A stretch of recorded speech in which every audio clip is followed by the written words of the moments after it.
अस्सलाम वालेकुम नादरीन, आप यूट्यूब चैनल देख रहे हैं। मैं इमरान खान हूँ। नादरीन, जिन चीज़ों का मैंने पिछले वीलॉग में इजहार किया था और कुछ का दबे लफ्ज़ों में किया था, वो अब खुलकर सामने आ गई हैं और चीज़ें बड़ी क्लैरिटी के साथ हो गई हैं। कल जब सहाफ़ियों ने पूछा इस बारे में कि आलिया हमजा साहिबा को शामिल क्यों नहीं किया गया, मिर्ज़ा अफरीदी के फार्म हाउस पे जब अली अमीन गंडापुर साहब गए सबको लेकर, तो ये सवाल वहां पे उठाया गया कि आलिया हमजा साहिबा कहां पे हैं। पंजाब की चीफ ऑर्गेनाइजर वो हैं जिन्हें इमरान खान साहब ने पंजाब की जिम्मेदारी दी है, तो आपने उन्हें इसके अंदर यहां पे क्यों नहीं बुलाया। तो इसके ऊपर जो जवाब दिया था सेक्रेटरी जनरल सलमान अकरम राजा साहब ने अली अमीन गंडापुर साहब की मौजूदगी में, तो ये जरा जवाब आप सुनिए। हम बिल्कुल मौजूद हैं सर। एक लम्हा देखिए, आलिया हमजा बीबी के आज और प्रोग्राम थे, मेरी कल उनसे बात हुई। उन्होंने एक अपना प्रोग्राम मुरतब किया हुआ है पूरे पंजाब के, आज वो दौरे पर हैं। मैंने उनसे गुजारिश जरूर की थी कि अगर हो सके तो वो आए, लेकिन वो अहम कामों में मशगूल हैं। ऐसा नहीं है कि वो किसी नाराजगी की वजह से नहीं आएंगे, उनको बुलाया नहीं गया। उनका पहले से एक मुरतब प्रोग्राम था।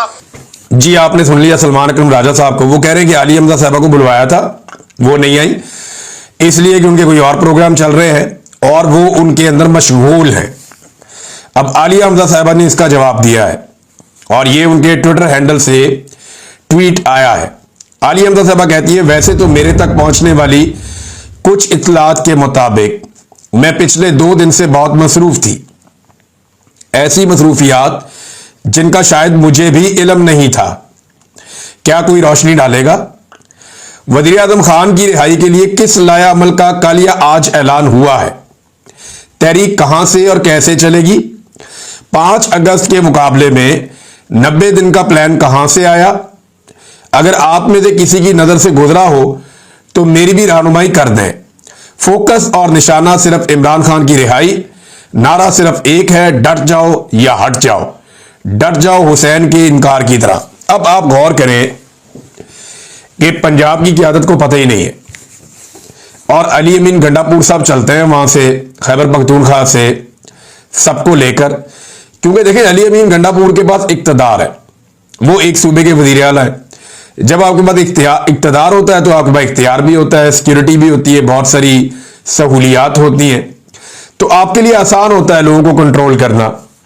तो ऐसा लगता है कि पाकिस्तान तहरीक इंसाफ का कंट्रोल जेल से बाहर इमरान खान साहब के बजाय अब अली अमीन गंडापुर साहब अपने हाथ में ले रहे हैं और फैसले वो अपनी मर्जी से कर रहे हैं। इमरान खान ने कहा कि बजट पेश नहीं होगा, पेश हो गया। उन्होंने कहा पास नहीं होगा, पास हो गया। और उसके बावजूद अली अमीन गंडापुर साहब कहते हैं कि मैं वही करता हूं जो इमरान खान साहब कहते हैं। इमरान खान साहब ने कहा था, मिर्जा अफरीदी ने तहफ़्फ़ुज़ात का इजहार किया था, लेकिन गंडापुर और उनके लोगों ने बताया कि नहीं जी, वो इमरान खान साहब अब मान गए हैं, मिर्जा अफरीदी को हम बनाएंगे सेनेटर।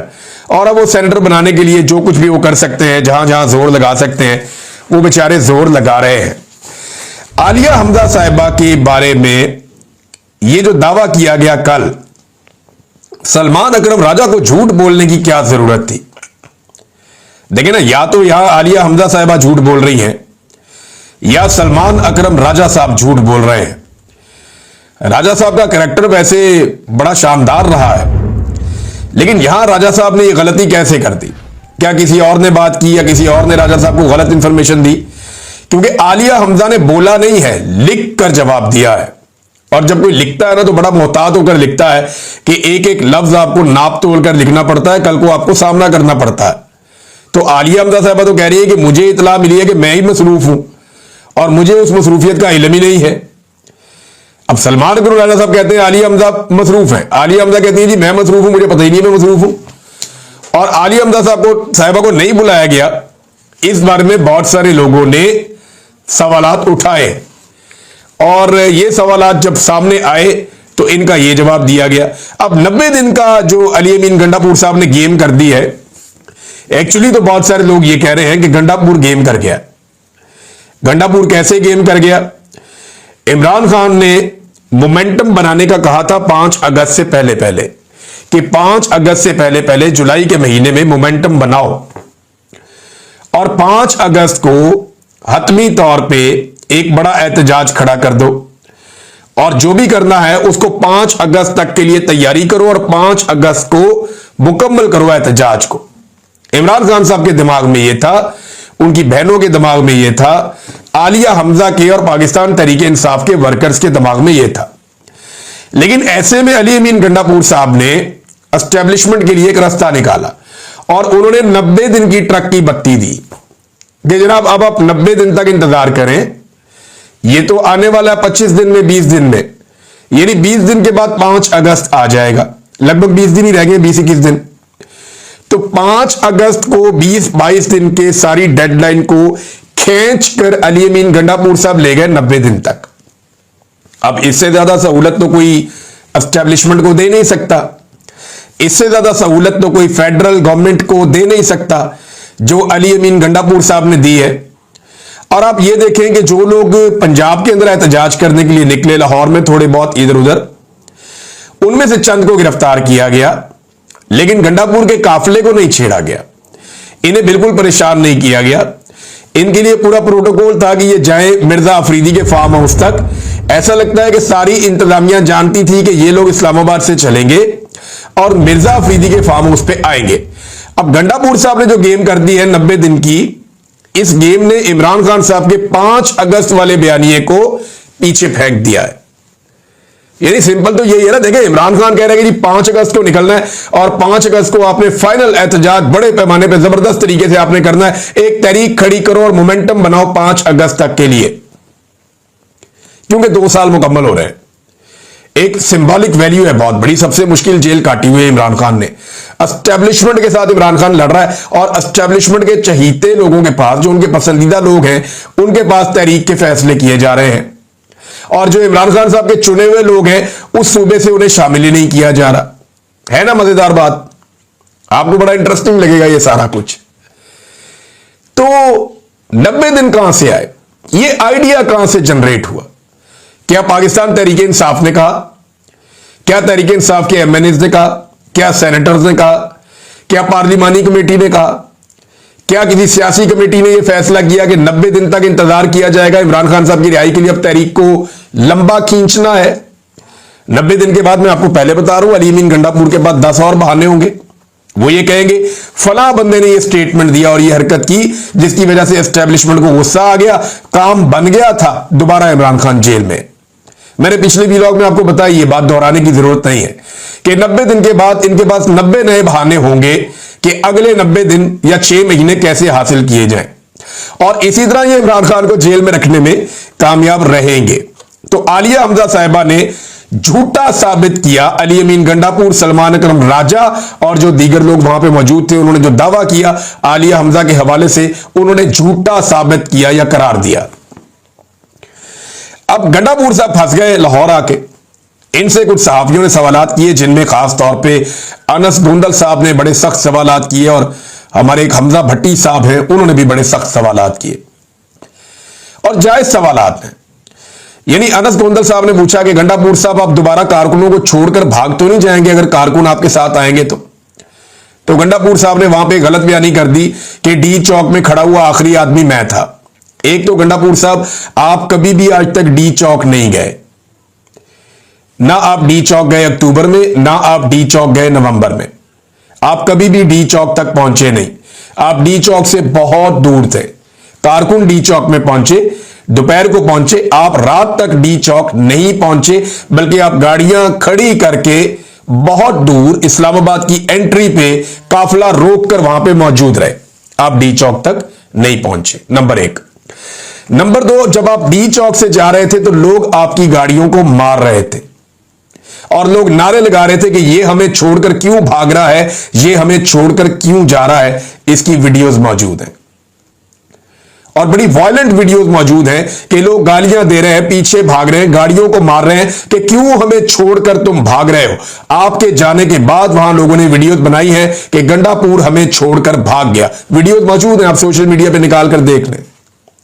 कारकुनों को गोलियां लग रही थी, कारकुन जख्मी पड़े हुए थे। बजाय अपने कारकुन जिन्हें गोलियां लगी हैं उनकी लाशें उठाने के, बजाय अपने कारकुन जो जख्मी हुए थे उन्हें उठाने के, आपने बुशरा बीबी को किस चीज से बचाया? गिरफ्तारी से बचाया। थोड़े दिन बाद तो वो गिरफ्तार हो गई। अगर गिरफ्तारी से बचाना था तो फिर बचा लेते गिरफ्तारी से। थोड़े दिन बाद तो वो गिरफ्तार हो ही गई। किस चीज से बचाया आपने?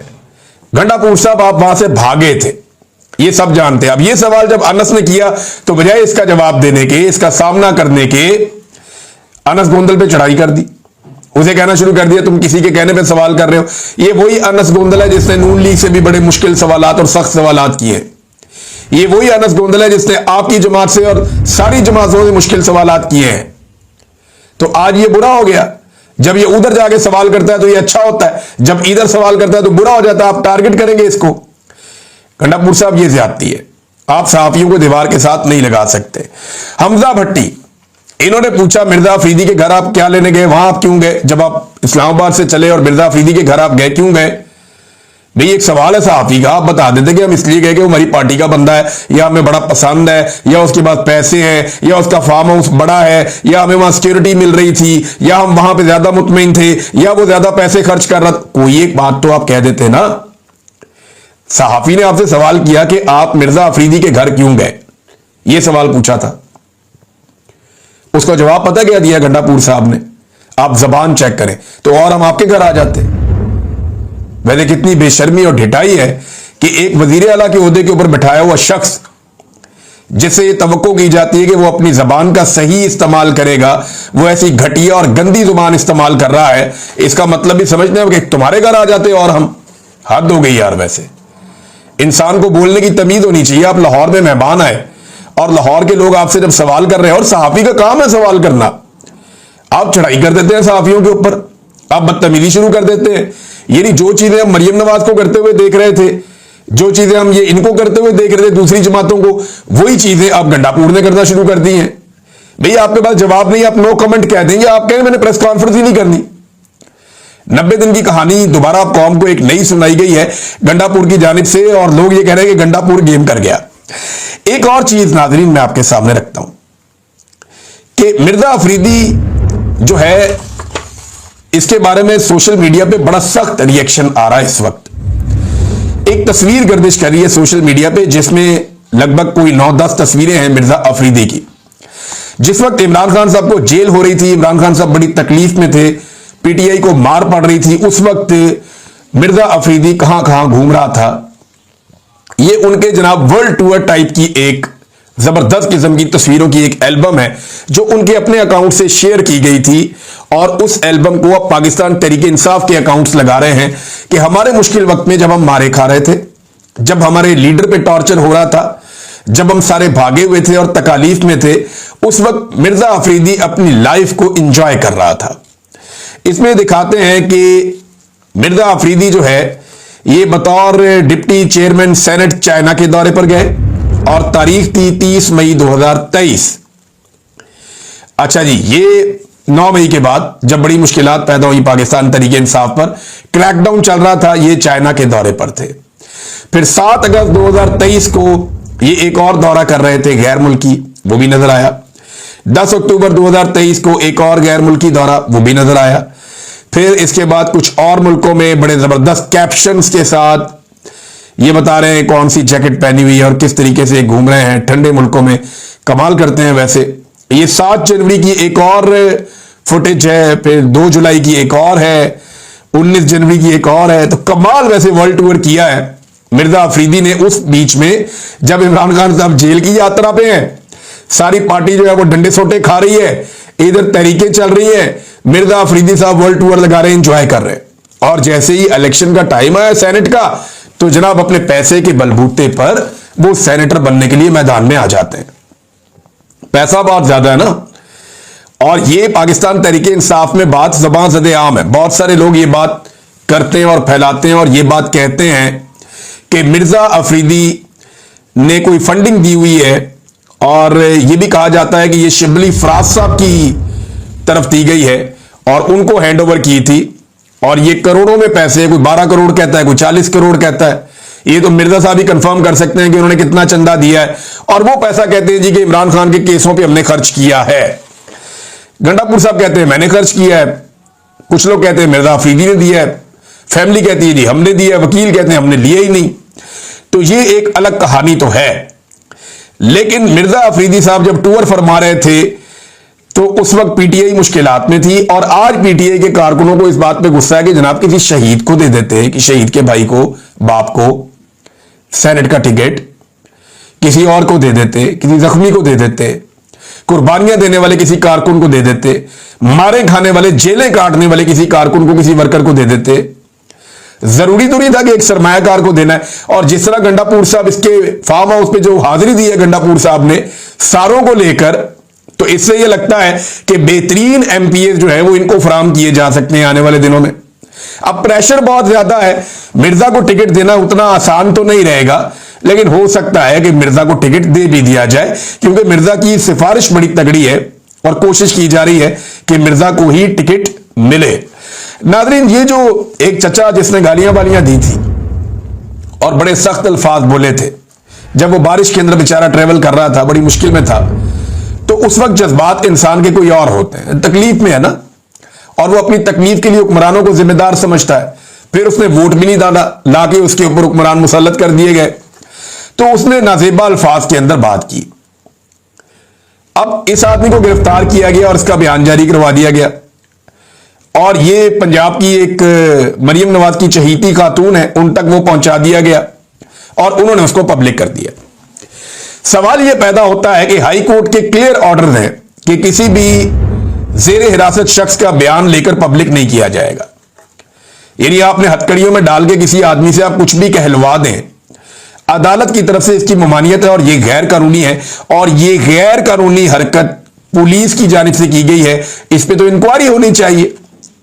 लेकिन वो लोग तो बबांगे दोहल कह रहे हैं कि हमने तुन के रख दिया, हमने सॉफ्टवेयर अपडेट कर दिया, और गरीब आदमी आप उसको मारेंगे, उससे उसकी रोटी छीनेंगे, तो बेचारा जो आप कहेंगे वो कह तो देगा, लेकिन दिल में वो आपसे प्यार नहीं करेगा, वो मजीद नफरत करेगा, और उस जैसे बहुत सारे और लोग भी नफरत करेंगे। नाज़रीन, बाजोड़ में अमन मार्च हुआ, 13 तारीख को होना था, इसी के लिए काम कर रहे थे खानजेब, मौलाना खानजेब साहब, वो शहीद कर दिए गए इस अमन मार्च को रोकने के लिए। और अमन मार्च में पहले से बहुत बड़ी तादाद में लोग निकले, इतना एक्सपेक्ट नहीं किया जा रहा था। मौलाना खानजेब के बड़े भाई आए, एमएल वली खान साहब ने बड़ी अच्छी बात की, वो गए वहां पे, उनकी फैमिली से मिले, उन्होंने ताज़ियत की, वो अपने लोगों के साथ खड़े हुए, मौलाना खानजेब की फैमिली के साथ खड़े हुए। और ये बहुत जरूरी है, जहां पे कोई जुल्म जबर हो, जहां पे कोई कत्ल किया जाए, जहां पे रियासत इंसानों को बचाने में नाकाम रहे, जहां पे लोग रियासत से शिकायत कर रहे हो और वो सड़कों पे मारे जाएं, वहां पे उनकी क़यादत को उनके साथ जाकर खड़े होना चाहिए। ये अच्छा कदम उठाया एमएल वली खान ने, हालांकि मैं उनका नाक़िद हूं बहुत सारे हवालों से, लेकिन ये उन्होंने बहुत अच्छा काम किया। अब जो अमन मार्च हुआ, वहां पे लोग बहुत बड़ी तादाद में इकट्ठे हुए, बहुत बड़ी तादाद में, और उनके मुतालबा क्या था, वो नारे मैं आपको यहां सुनवा भी नहीं सकता। उनके सारे शिकवे मिलिट्री एस्टेब्लिशमेंट से थे, वो पाकिस्तान की मिलिट्री एस्टेब्लिशमेंट के खिलाफ नारे लगा रहे थे, और उन्होंने वो नारे लगाए जो हम सुनना नहीं चाहते, उन्होंने वो नारे लगाए जो हम नहीं चाहते कि पाकिस्तान में लगे। लेकिन रियासत पाकिस्तान लगातार अपने आप को एक गड्ढे में फेंकती चली जा रही है, और एक के बाद एक नए ऑपरेशन से किसी किस्म की कोई कामयाबी आज तक हासिल नहीं हुई। तो पश्तून कौम या कबायली हमारे जो दोस्त हैं, भाई हैं, वो सारे इस बात के ऊपर आमादा हैं और इस बात पर तुले हुए हैं कि किसी भी सूरत में वो एक और ऑपरेशन खैबर पख्तूनख्वा में नहीं होने देंगे, स्पेशली कबायली इलाकों में। फजल रहमान साहब ने पैंतरा बदल लिया है, वो ये कहते हैं जी जो फाटा के इलाकों का इंतजाम हुआ है ना, ये वापस होना चाहिए, क्योंकि इस वक्त एस्टेब्लिशमेंट की सबसे बड़ी ख्वाहिश और जरूरत वो यही है, क्योंकि मादनियात ज्यादातर जो हैं वो उन इलाकों में है जो फाटा के इलाके हैं। मादनियात में वफाक को कंट्रोल चाहिए और फजल रहमान साहब को खैबर पख्तूनख्वा पे कंट्रोल चाहिए, लिहाजा फजल रहमान साहब को खैबर पख्तूनख्वा दिया जाएगा और मादनियात जो है वो वफाकी हुकूमत ले जाएगी, और उनके जरिए से गैर मुल्की आका जो हैं वो मादनियात तक रसाई हासिल करेंगे, और पाकिस्तान की मिलिट्री एस्टेब्लिशमेंट ये काम करवा रही है। तो फजल रहमान साहब हमेशा एस्टेब्लिशमेंट की तरफ से खेलते हैं, और अभी भी वो एस्टेब्लिशमेंट की तरफ से ही खेल रहे हैं। एक और चीज नाज़रीन, ये एक बयान जो है वो वायरल किया गया, लेकिन ये झूठा बयान है। ये कुछ हुकूमती सहाफियों ने और कुछ लोगों ने जाली एक स्क्रीनशॉट बनाया, और उसमें ईमान मजारी साहिबा, सब लोग आप जानते हैं उन्हें, बड़ी शानदार वकील है, ह्यूमन राइट्स के लिए आवाज उठाती हैं, हम सबके दिलों में उनके लिए कदर है। तो वो उनके बारे में एक झूठा बयान फैलाया गया कि मैं बीएलए के हाथों मरने वाले पंजाबियों को शहीद नहीं समझती। ये झूठा बयान उनके बारे में या उनके हवाले से फैलाया गया। इस पे जनाब ईमान मजारी साहबा क्या लिखती है, बहुत जरूरी है बताना कि किसी की जान को खतरे में नहीं डालना चाहिए। आप इस किस्म के मुतासब बयानात फैलाकर आप एक निहत्ती खातून की जान को खतरे में डाल रहे हैं। आप चाहते क्या हैं? आप आग लगाना चाहते हैं मुल्क में? अगर कोई आवाजें ह्यूमन राइट्स के लिए उठने वाली बाकी बची हैं तो उन आवाजों को भी कुचलना चाहते हैं। इन्हीं चीजों का माजी में बहुत सारे लोगों ने सामना किया है। आज ईमान मजारी इनका सामना कर रही है तो सबको उनके साथ खड़े होना चाहिए। उन्होंने लिखा कि इस झूठ की फैक्ट्री की जसारत देखें। यह शख्स अपने आप को सहाफी कहता है लेकिन मुकम्मल झूठ शेयर करने से पहले इतनी भी जहमत नहीं की कि मेरी टाइमलाइन या सियासत.pk की टाइमलाइन एक दफा भी चेक कर ले कि ये जाली स्क्रीनशॉट बनाकर इनके खाते में डाला गया। कितनी बड़ी ज्यादती है और कितना बड़ा जुल्म है कि आप किसी की जान के साथ खेलें। नाज़रीन, खबरें और भी हैं आपके साथ।